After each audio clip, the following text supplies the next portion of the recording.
Are you tired of playing by the rules? Tired of doing what you're supposed to when all you really want to do is burn the damn rule book and start fresh? I get it. I've done it more than once. And let me tell you, freedom tastes better than approval ever could.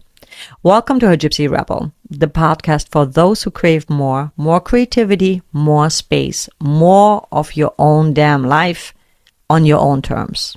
I am Jacqueline Van Bierk, aka Pink Star, a musician, artist, traveler, and professional rule breaker, bringing you real, unfiltered conversations about reinvention, confidence, and making space for what actually matters.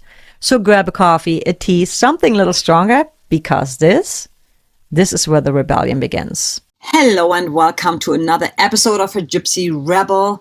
Today's guest is Michelle Horton. She is an author. She is definitely a lifer. She's gone through quite a few things in her life, from being a nurse to changing professions for reasons you will hear in this podcast. I was so fascinated by her story, by her brain, and I love her whole mindset about life and how to manage to navigate through obstacles and challenges in her life. So with no further ado, I want to get straight into it. With no further ado, here is Michelle. Well, hello, Michelle. Hello, Jacqueline. It is so great to have you. We just met not too long ago, but we totally clicked, and you told me so many of your stories, and I was totally fascinated, but also so impressed on how you have managed to overcome all the obstacles you've had to deal with, you've encountered so far in your life, from your childhood stuff to even, your profession, how you decided to make a bold move and leave something that meant a lot to you. Yeah. Being a nurse, right? And so tell us a little bit about your life and how you got to where you are now. Like, tell us about you growing up. You are from New York. Okay, well, to start out, it's a loaded question as far as like who I am and how I've come to the point I'm at in my life. But I guess I could say that one of the small deaths, which is what I refer them as in my life, was I think when my father passed away. I was only 11. And he died on Christmas Eve in front of basically the whole family. And he was extremely young himself. He was only 41. And they kept telling us, oh, it's a heart attack. It's a heart attack. And my mother was like, he just had, all of these tests and he had been to the doctors. And unfortunately, we're going back to a point in time where the connection between the clogging of the arteries and the risk of aneurysms was not something that was correlated exactly. So he had a lot of high cholesterol tests, and had we known that, maybe in that day and age, Plavix was in its infancy. So there could have been an opportunity. It's actually one of the things that did push me to go into nursing, was seeing what he, died from and everything. And it was just, I have pictures. You've seen the picture. I have a picture of him 45 minutes before he died. You never would look at his photo and go, that man's going to be dead in an hour. And he was here 1 minute and 1 minute. So that was, I think that was where it started, as far as like building the person that I am, because it was so traumatic. And I know a lot of people have trauma, but not everyone can come through it the way it is possible to come through it well on the other side of it. Yeah. Not everybody has that. And I think, it's easy to diminish your trauma or say, oh, well, everybody has trauma, but still it is pretty intense for an 11-year-old to watch, not only for your dad to pass away, but in front of your eye, while you're there. That is something that is, I can't even imagine. I mean, my dad passed away too, and I saw him. He passed away in my presence, but I was an adult. As a kid, right. It's really hard to even comprehend what death means and what, and for your mom, right? Like how she dealt with it after. And Yeah. Well, that was where it kind of got even worse, was the fact that she, as my sister has characterized it, and I love this, she took a nose dive cliff into the void. By the time I was 14 going on 15. My mother had become a full-blown crack cocaine addict. And to the point where she actually OD'd on an 8 ball the size of my thumbnail. And I actually saved her life that night because she had locked herself in the bathroom when she'd OD'd. And I think I just turned 15, or it was right before my 15th birthday. And I broke the actual door down to get to her and call the emergency services. And she went through all of the inheritance that my father had left us. And we just decided, my sister and I, that we would just be, because that was all we had. We had each other. So we had each other's backs. And in this sense, quite literally, because there were times that we didn't have a home. And my sister and I would sleep at a nearby diner, the loading docks, and her and I would sleep back to back to kind of like keep each other propped up, but also so that we were kind of aware of our surroundings.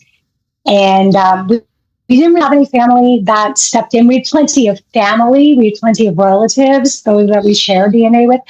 But not everyone stepped up to the plate the way that they should have in this particular situation. It was brought to my attention later on as an adult that my father's family did try to step in and take onus of the situation and take my sister and I in. And my mother, unfortunately, because of her psychosis, because she is the definition of psychosis, she twisted it that my father's family was trying to steal the money and that they were trying to take us away. But we were young. We didn't literally know any better. It wasn't until I was an adult that I found out the truth of what happened. So unfortunately, that side of the family for many, many, many years fell by the wayside because of the lies. And I feel like my sister and I are brutally honest as we are because we were raised on a diet of lies. I mean, in every sense of the word. I mean, there are times that her and I are like, was that real? Did that actually, was that true? We've questioned basically almost everything that we've been told. And unfortunately, when you're dealing with a parent like that who will then turn around and poison their children. And what I mean by that is she would poison us against her saying, oh, I'm your only living parent and you only get one mother and all this other stuff. And I'm like, well, now as an adult, I'm looking at it going, well, how much of a mother were you really? My sister pretty much raised me. I mean, thankfully we had each other and we are still to this day extremely close, even though we have a lot of differences of opinions on a lot of things. There's nothing I wouldn't do for her and vice versa.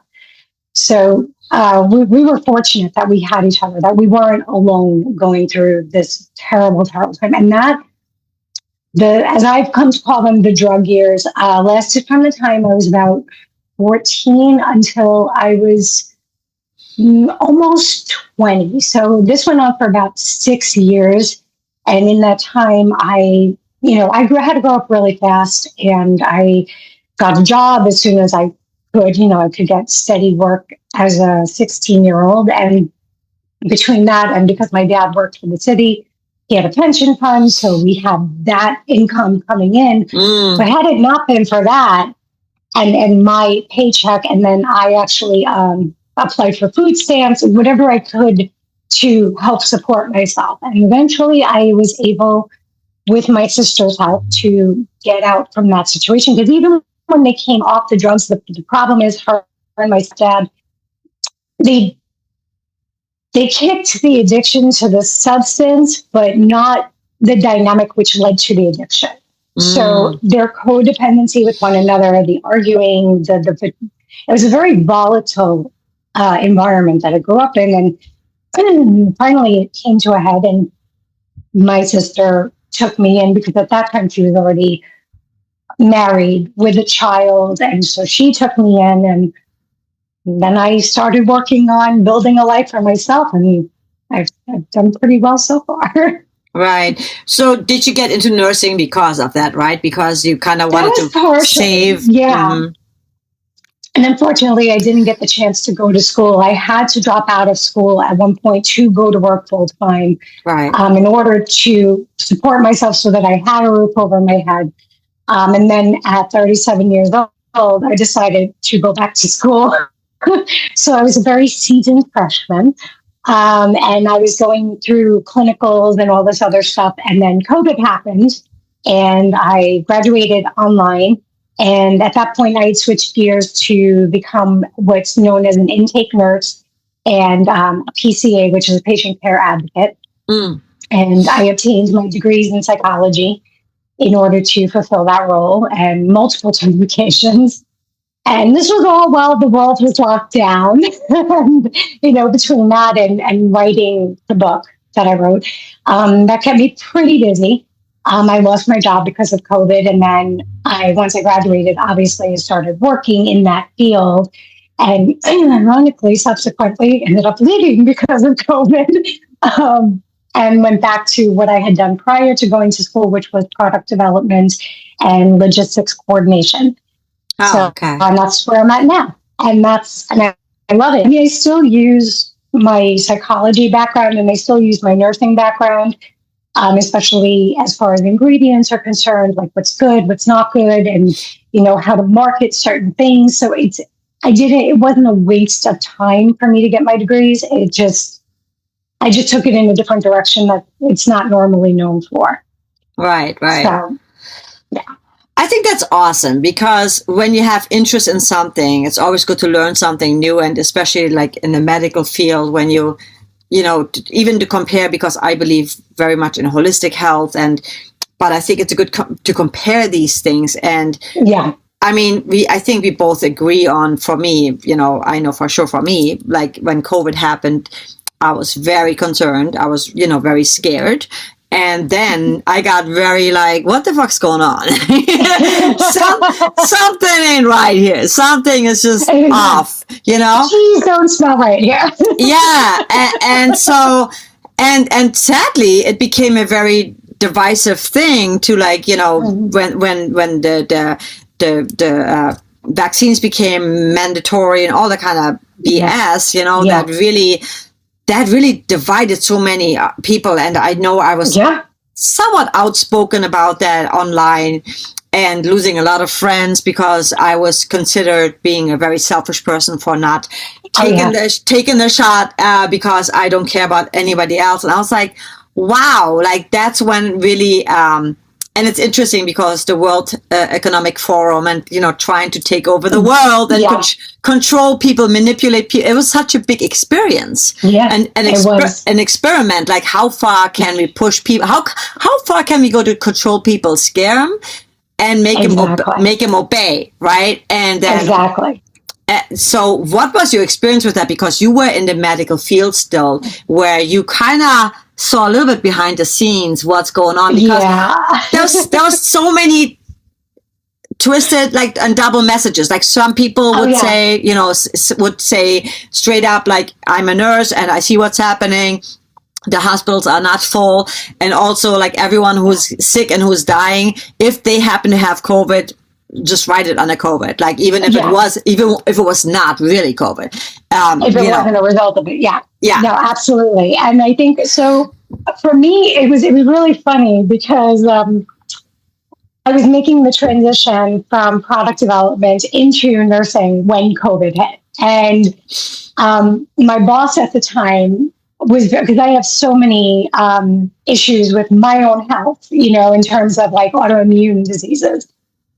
So he called me into his office when it first started. And I don't had COVID at that point. I had COVID very, very early on in December of 2019. So when they tell you, oh, it didn't get here till March of 2020, I'm like, yeah, no, that's not true. And I know that from experience. So I was really sick for really like 3 weeks. And given my comorbidities, which, the other issues that have going on, I technically shouldn't be sitting here talking to you right now. Right. But I firmly believe that because I take such a holistic approach to my health, and because I do take such good care of myself, and I have a store of vitamin D, zinc, and vitamin C in my body because I've been taking it for years. I mean, over decades, 2 decades now, I feel like that was my saving grace. And that is probably what pulled my fat out of the fire. But my boss called me in when they decided to like go remote. And I was just like, okay, everybody needs to like take a beat and take a breath. And I was so calm. And he looked at me and he's going, of all the people in my life with your conditions, you should be panicking and you're calm. And I said to him, I said, well, that's because I'm a trauma survivor. You know, trauma survivors like myself, we kind of welcomed y'all with open arms. We were like, welcome to the party. Like, we've been here before. We've had to live in hypervigilance before. That's not new. Right. So, he just looks at me like, huh? Like, what? You know, he had a WTF moment. And I was like, listen, I said, wash your hands, don't touch your face, wear a mask. And I firmly believe that the masks were the right call because looking at the Spanish flu pandemic, that was how we came out of every single plague and pandemic in history without the need for a vaccine. And for those who do compare COVID to the flu, they are sisters, not twins. But if we're going to use a mask to eradicate, and we never eradicated the Spanish flu. If you get the flu shot, influenza A, you're still being vaccinated for the Spanish flu. It was never eradicated. But I firmly believe that if, you know, you don't touch your face, wash your hands. You know, I put up a post really early on and I was like, you know, if you feel better wearing a mask, wear one. You know, wash your hands. Don't pick your nose. Don't pick your friend's nose. Don't masturbate without washing your hands. Like, all things like we should be doing on a regular basis. Like any kind of open orifice, just don't touch it for right now unless you've washed your hands. And I was so calm. And everybody was looking at me like I had some moments of panic only because I'm looking at my elderly relatives, my sister who has a lot of issues in terms of her health. That was where my concerns were. Like, my concern was not so much for myself, but for the people I loved and the people I cared about. And I went into quarantine faster than anyone else because I had an idiot of a coworker who decided to show up with symptoms of COVID.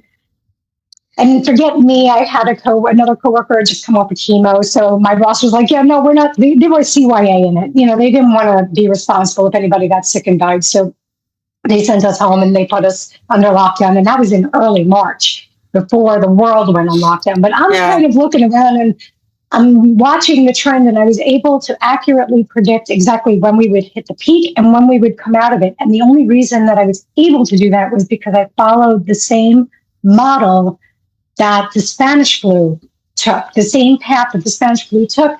And I remember having a conversation with one of my friends and saying to him, we will come out of this in September or October of 2022. And he was like, 2 years? And I was like, yeah, 2 years. And he was like, oh my God. And then I was on the money. But it wasn't anything brilliant. It was just like I looked at what's happened previously. You know, those who ignore history are doomed to repeat it. So there was that, you know, part of it. And I had a lot of pushback because I'm not an anti-vaxxer. I'm just going to predicate this with that. I'm not an anti-vaxxer. I am very much an anti-vax mandate person. I don't think I cannot fight. I'm very much pro-choice. I cannot fight for a woman's bodily autonomy and then simultaneously demand someone put something in their body that they don't want to. Absolutely. Not to mention, we got through the worst of it, the Alpha variant, which was horrible. It was so brutal. We got through that variant without the need for a vaccine. So I got vaccinated very, very, very early on, like January of 2021, before any of this craziness with the mandate started. And I was like, all right, I sat and I talked with my doctors and I made the decision that was best for me. And I was of the mindset, you want to get vaccinated? Great. You don't? Great. Okay.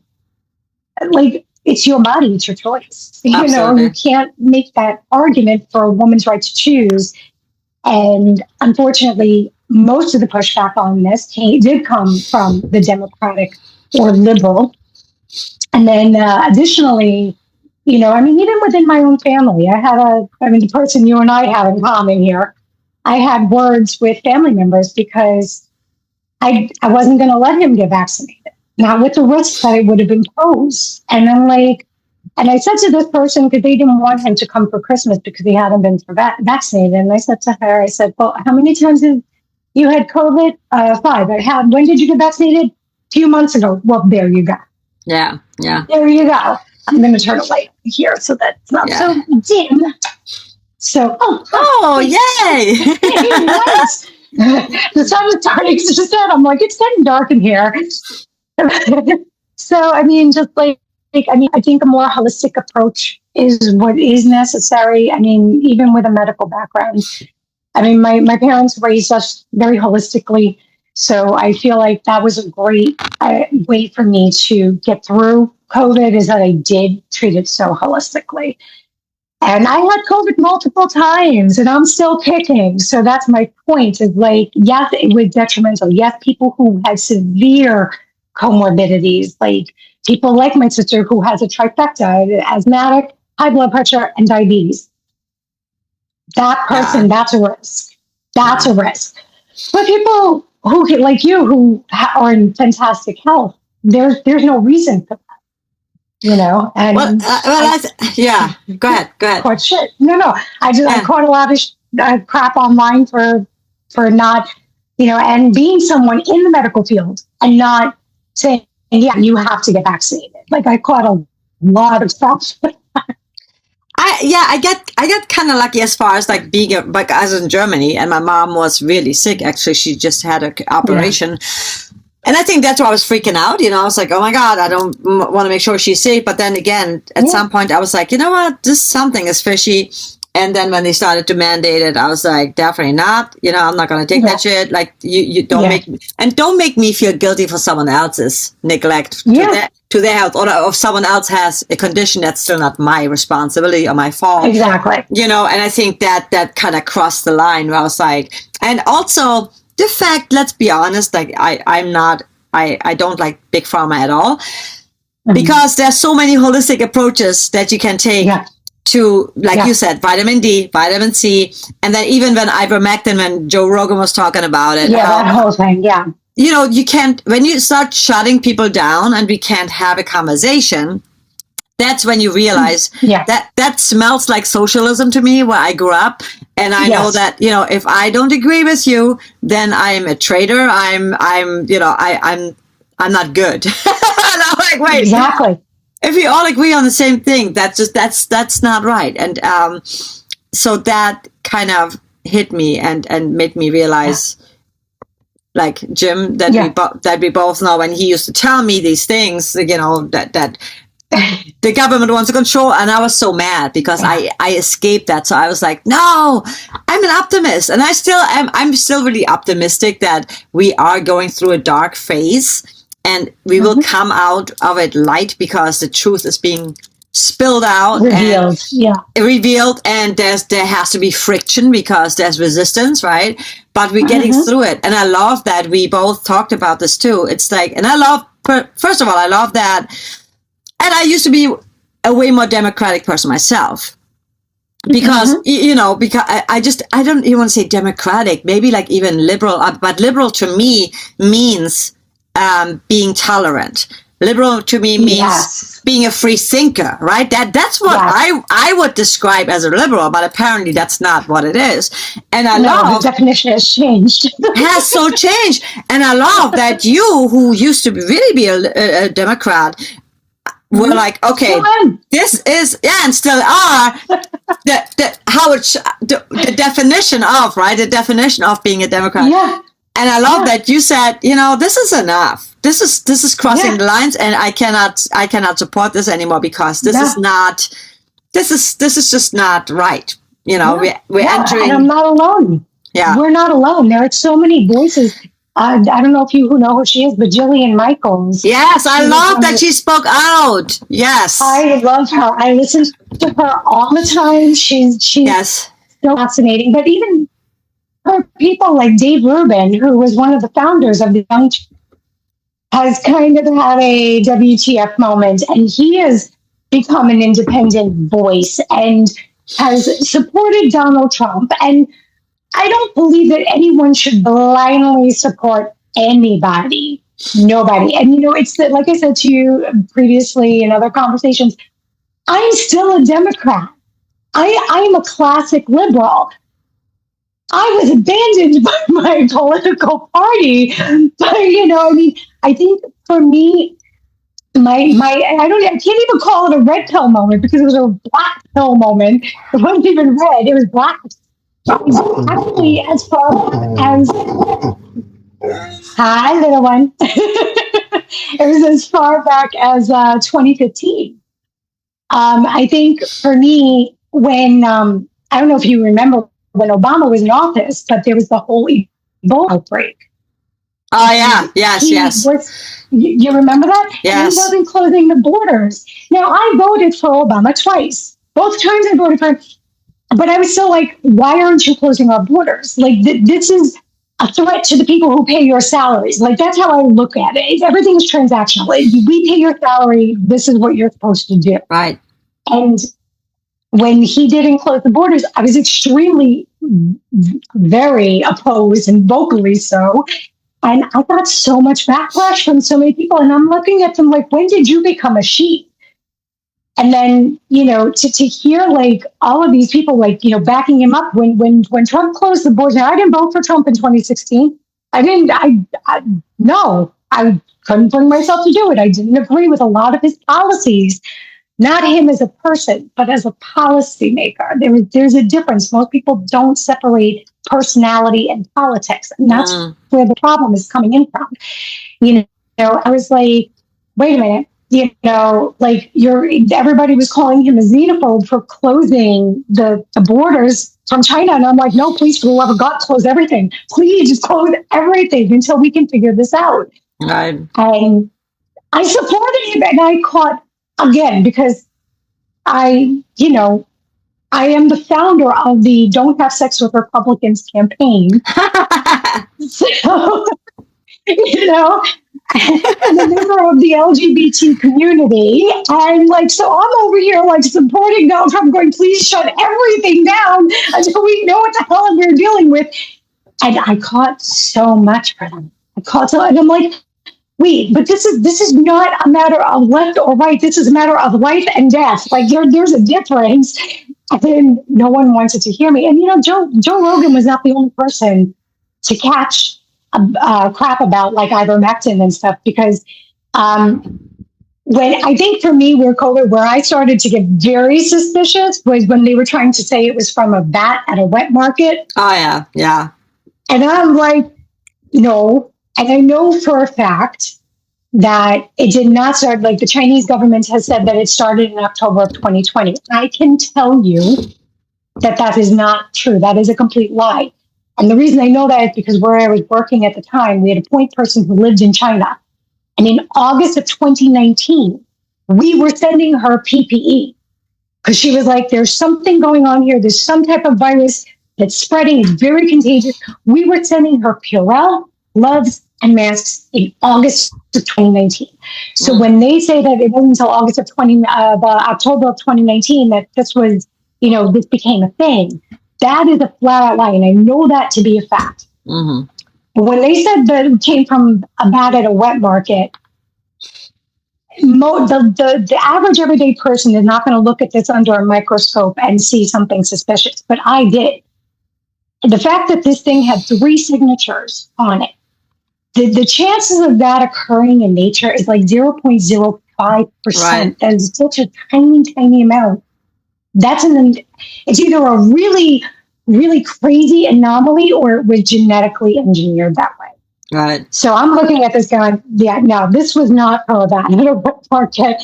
I put up a post fairly early on about a member of the steroid family because our early autopsy reports were showing microclots in the lungs. And I'm like, that's not really associated with pneumonia. It can be more common with things like asthma, COPD, and high altitude pulmonary embolisms. So I put out a post. A girlfriend of mine who's also a nurse sent me a link. And she was like, I was just about to text you this, blah, blah, blah. And then my post, her post, and the original YouTube video wiped clean from the internet. What is that? Something is very suspicious with that. And I was like, things that make you go, Yeah, it was really, and I remember I had COVID actually too in November of 2019. It was right before I actually went to Germany. And I realized I was like working, and I remember texting a friend of mine saying, I don't feel good at all.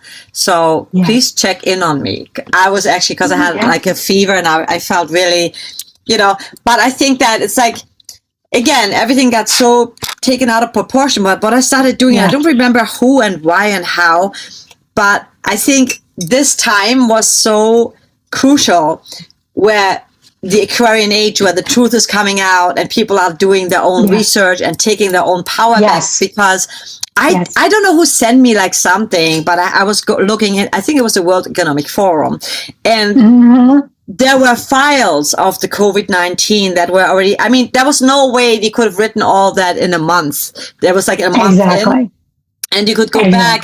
There was like files upon files about it and how they want to go about it, and how they're going to lock people up and tell them to wear a mask and tell them to stay home, all that kind of stuff. But anyway, so I think that is so interesting. And I hope, my hope is that the people responsible for this will eventually pay for it. Yeah, like I mean, Bill Gates, which he's the most evil person that I think lives, besides Soros, maybe. And I mean, there's others that we just don't know, but and definitely Fauci and other people that were just so lying straight to our face. And what's crazy is that people actually, even when I watch a movie now, I'm like, what are they going to foretell us now? It's a fortune teller. It's like telling us what's going to happen next. What kind of disaster are they? Exactly. And it's kind of scary when you think about that. And with AI, but then I also feel, again, I'm an optimist, so I feel okay. What do I have control over, right? So I'm going to just stay positive, and I'm not going to, forecast it, because we are energy. So if we all think about the world's going to go down, everybody's going to be fake, then we are actually creating that, because we are creators of our own reality. So in a way, so how did you come out of that or circle, or what have you learned from me? I started to not give a shit, right? I'm like, if you want to unfriend me because you don't like the way I think, you don't like what, you want to call me a conspiracy theorist, whatever. If you know me, and you should know I'm not a horrible person. But if that's what you want to do, then that's fine. Because at some point in your life, you go, nah, maybe it's time to get new friends that are more tight. Exactly. And we don't have to agree, right? We can totally disagree on something, but we should have a conversation. We should be able to just talk about it and say, okay, I understand your point of view. I still stand to my ground, values. My values, my opinions, but I can respect yours, and I respect that for anyone. But if someone goes like, well, you must be like a Trumper because you're right. I'm like, what does that even mean? Definitely. Well, that's my new thing. The thing is that, one thing our friends in common has taught me, and I've kind of like taken that and run with it, is he taught me, let the trash take itself out. Yes. And you know what? And that's exactly, even when Trump was in 2016, I never deleted anybody. I never deleted. My girlfriend, Christina, though, decided that she was going to vote for Trump. And I was like, okay, why? Because he's going to make America great again. Okay, but how? Like, I want you to understand the issues upon which you are voting. Like, I don't care who you vote for. That's your business. It's not mine. So same thing with, my body, my choice. It works in every arena. But I just, I got to a point where I was like, you know what? I'm just going to let the trash take itself out. And in this case, it quite literally did. I've been deleted multiple times for pushing back and going, okay, well, what about this? But then there are people that I was once upon a time very close to, that I kind of had to distance myself from, because it's not just, I feel like if there is disagreement, it's fine, but there has to be some sort of moral reality between the two arguments. And you screaming at people that Trump is a fascist or Trump is a dictator, and you're retreating further and further into your echo chamber. I saw like this mass exodus off of Facebook when they took the fact checkers away and they were like, oh, we're going to go on to Blue Sky. And I'm like, oh, you mean Blue Cry? Because that's what it feels like, you know? And, you know, it's kind of like, so you're just going to further retreat into your echo chamber. Like one of my closest friends in the whole wide world, he is like a dad to me. I have known this man for over a decade. Like we've always been very, very close. He was an avid Trump supporter in 2016. I was not. We are still very close. We will have 4 or 5 hour long conversations because we can disassociate. You feel this way. I feel this way. Okay, cool. What do you want to talk about now? Like, gotten to that point in our lives, but unfortunately, and I see a lot of this rhetoric on the right, but I mostly am seeing it on the left. And I'm kind of like, well, where does that leave someone like me? Someone like me at the, excuse my show, that happened last year with the whole. Hold on, you are breaking up. We are.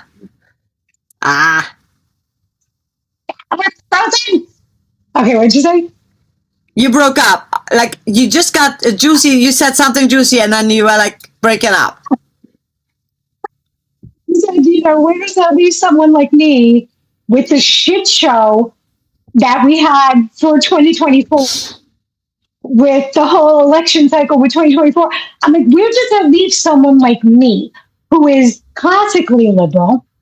I was independent for most of my adult life. It was only in 2016, after what they did with the whole Bernie Sanders thing, that I switched my party. I mean, I always leaned more Democratic, but I was an independent voter. Yeah. And, you know, the fact that independents can't vote in primaries in, I think it's 22 states, I think 15 have closed primaries, and then another 7 have somewhere in between where it's like semi-closed, but not completely closed, not for every election.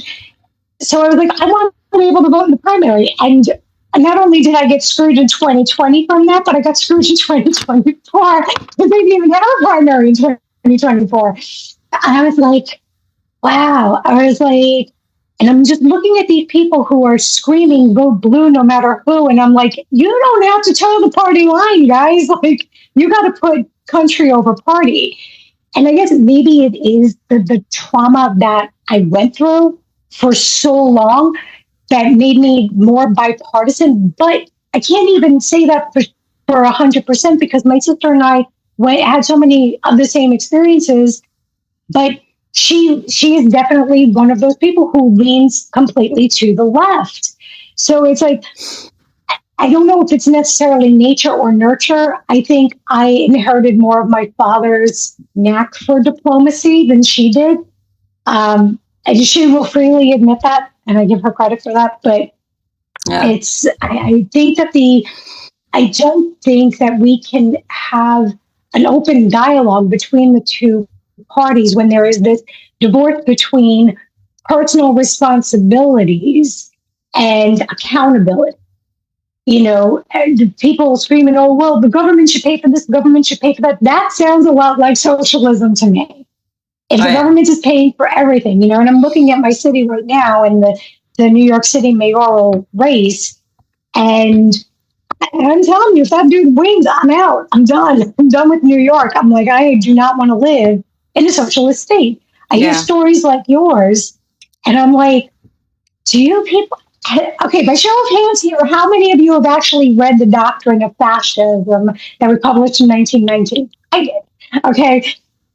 I think even if you haven't read all that, there's just like a certain common sense when I watch both parties, and it is so obvious that the left is very violent. The left is very, very like, just everything is so much drama. Everything is so much is constantly just almost victimization kind of status, right? When they talk about, it's always like they do this, they do that. It's like, in general, I feel politics have now become just like a puppet show, right? Because it's just like pointing fingers, blaming, instead of saying, okay, instead of me blaming someone else for whatever they're doing, how about I just focus on bettering myself and be a better, make a better example of how things could be better.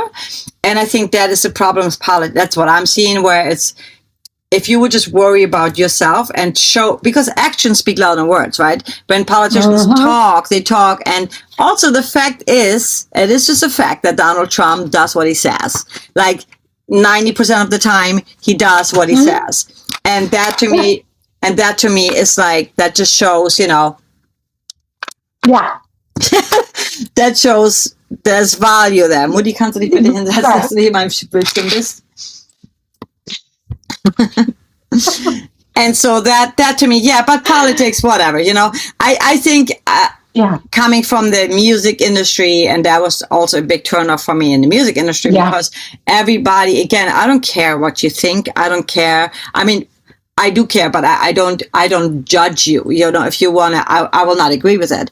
But if you start judging me and basically blackmailing me because you don't like my way of thinking or my opinion, even though I've lived it, and I'm not saying I know everything, but I've lived in a socialist environment where we've been told how to think, what to think, and if you just shut your mouth, be quiet, be controlled, you can't do certain things. You know, I don't want that again. And so when I'm telling people about it, it's just like actually sad, you know, that. And at the end of the day, I feel like I've been surrounding myself more with people that we're just focusing on bettering our own lives. Exactly. And when you do that, you don't even like, you're like, oh, what happened in politics? I don't even care. You know what I mean? Like, as long as it's of course, if it affects you, then speak up, but also don't let it consume your everyday life. Exactly. You know? Because that's, our nervous system cannot handle that. They can't.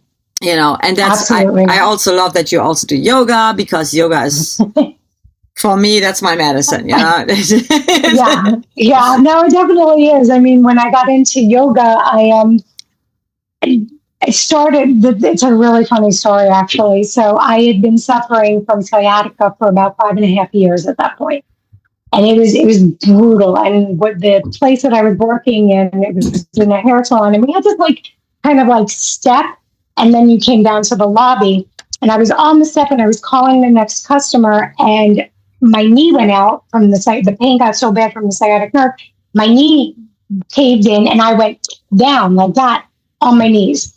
The next day I come into work, and on my station is a DVD called Back Hair Basics by Peggy Cappy, Yoga for the Rest of Us, with a note from my coworker that said, "You need this more than I do." And I was like, you know what? At this point, I've tried everything else. I was in a chiropractor's office 3 times a week.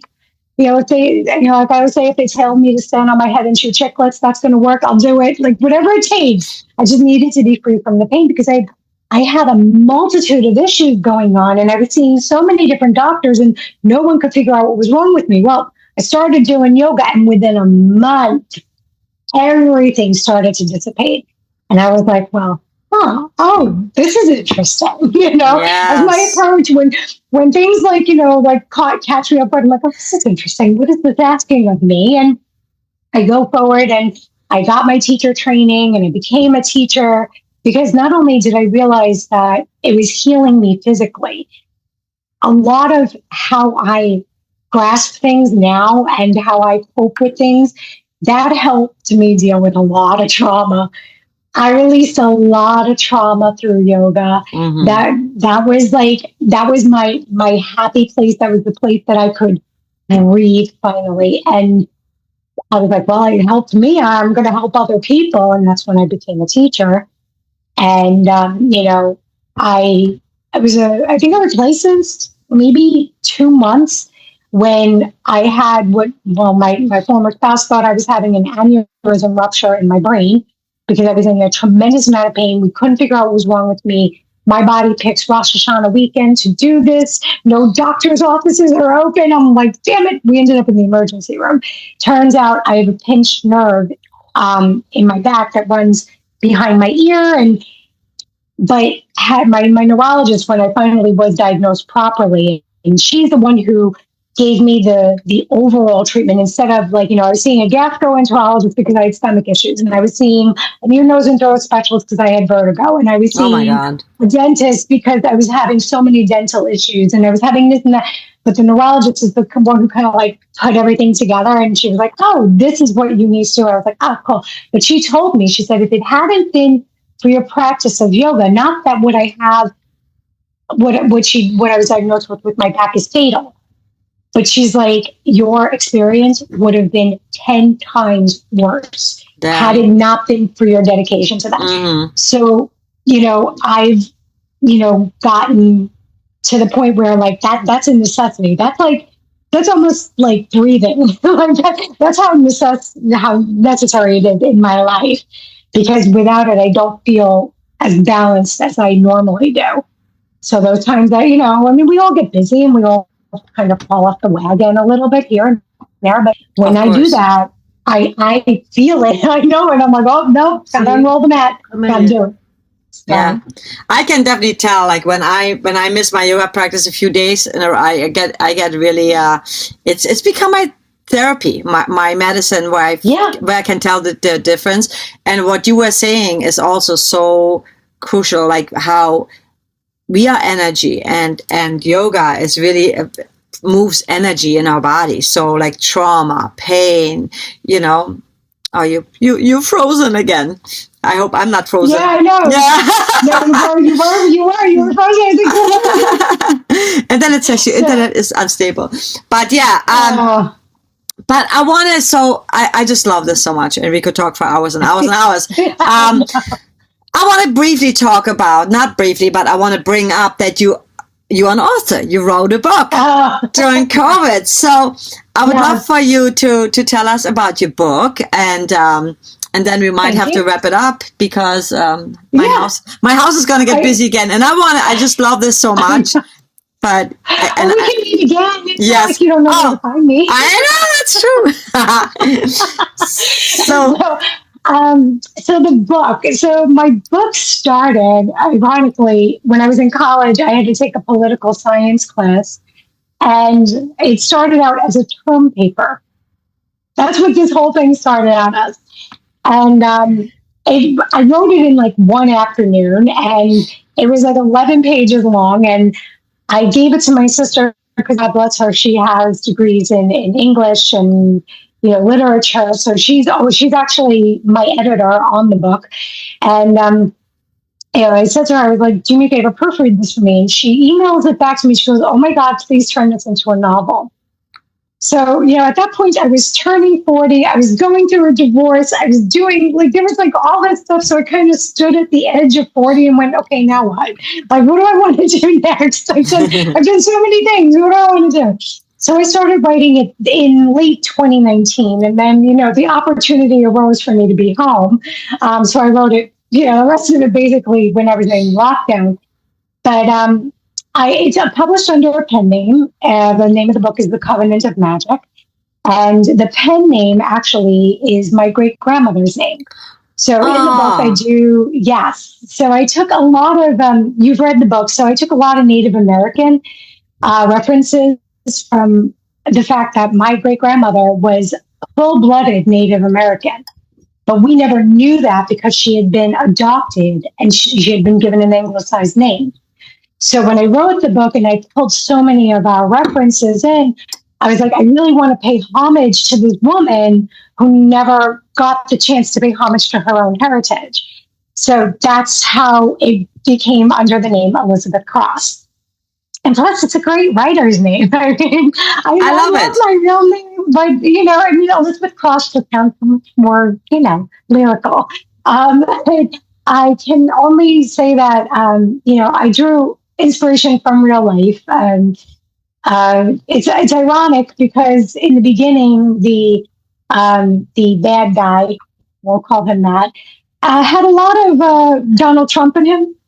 And then it's weird because as it was ending, it kind of steered more towards Biden and what was going on in the world with the Democrats. So I'm like, oh wow, well that was a swing I didn't see coming. Okay, that was unexpected. But I drew on my real life experiences, my real life, in terms of like how I see the world, how I view the world. It's a poly-protagonist writing, which is not that common. So each chapter is written from a different character. There's one protagonist, but each chapter is told through the voice of a different character. And I feel that offers something. One of my favorite writers, Charles DeLint, this is his form of writing. And I was like, I love that. And I love that it gives such different perspectives. A lot of times I would call my male friends because even though, I understand men, I don't necessarily think like men all the time. So I would call them and say, okay, what would you do in this situation? Because I'm writing this from a male point of view and I don't know how you would necessarily handle this. So a lot of my friends and family found their way into the book, and I am currently working on the second one. So that's awesome. Where can people find the book? Barnes and Nobles. Only Barnes and Nobles. It's an exclusive online at Barnes and Nobles. Oh, okay. Okay, so I will make sure that I'm going to link that. Yes, I'll send you the link. Yes, what I always ask my guests is, what is your favorite beverage in the morning? Water. Okay. Just water or water with lemon, with something? Well, no, plain water for the first glass, the second glass with apple cider vinegar, half a tablespoon. Gotcha. And I can't function without that. And what is your pet peeve? Wasting food. Biggest pet peeve, because there have been times in my life I didn't have it to waste. So that's my biggest pet peeve, people who waste food. I can relate to that so much. Yes, absolutely. Any final words for our guests who are, gypsies, rebels, people that just want to like better themselves and live life on their own terms? Yeah. I think that, again, I can just bring it down to the micro level and just say, above everything else, show yourself some mercy and some compassion, and willingness is everything. Like, be willing to get out there and explore and just, take the off beaten path, be the black sheep, who cares? Just do your thing. Like, because, we're only here for a finite amount of years. And, I don't necessarily believe in an afterlife, but I believe in an always life. And I believe that our afterlife exists in the people that we leave behind. So if you can make it worth that dash between the years you're born, you make that really impactful. And it doesn't have to be huge. It can be in small ways. Just live your life. And that's it. I love that. I do believe in afterlife, but I think that we don't know that. So while we're here, just in the now, right? Living in the now and just like being present, because that's all we got. Tomorrow's not promised. I know that from experience. Yes. Yeah, I think I have to have you back on the show and talk more about some cooking stuff, because you are so good at. You're such a good cook, and the gluten-free route and all the kind of stuff. Yes. So I'm a Renaissance woman. So that's for the next chapter, for the next season. But thank you so much for making the time to share Thank you for having me. Yeah, for sharing the story. And I will send all the links. If there's anywhere else where people could reach you, you're not actively teaching yoga. Are you still teaching yoga? No, unfortunately, my schedule doesn't give me the flexibility that I would need to teach yoga. But I do have a YouTube channel with some videos that I've uploaded. They're old, but they're basic videos just to give people an idea of how to like restore the body. Not so much about how to make it look, but how to make it feel. Gotcha. So we're going to do all that. We're going to link all that in the description. Okay, I'll send you everything. Absolutely. Thank you so much. Have an amazing rest of the evening. And I will talk to you very soon. I'll talk to you soon, hon. Thank you so much for listening to today's episode. I apologize. The audio was actually not good because I used my laptop audio. I didn't have my whole setup done yet. So thank you for sticking around and listening. And also, if you would like more information about Michelle, all the information is in the show notes below. If you're interested in finding out more about my declutter program, check out pinkstarmusic.com. Also, I have this beautiful, cute Charles. Same thing, pinkstarmusic.com. You can find them over there. Grab some of your favorite ones while they last, and share this episode with someone who you feel could benefit from that or learn from that, or maybe open their mind to new ideas and concepts. Subscribe to the channel, to the podcast. I would always love to hear what you think about it, what your takeaway was, what you felt, what triggered something in you, or what made you think about things, whatever the case may be. I would love to hear from you. So feel free to email me, jackvanb@gmail.com. And also, if you would like to be on my show, email me, contact me, DM me. I would love to have you and share your story. And with that said, I will see you next time. Thank you.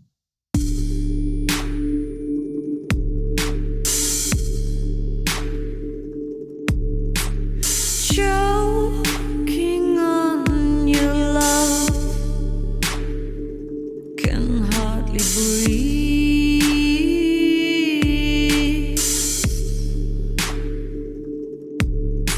Crush this broken heart, what should bleed?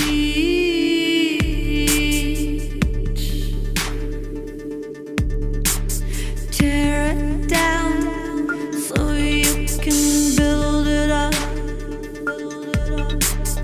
Hold your grip, don't ever stop. Don't ever stop.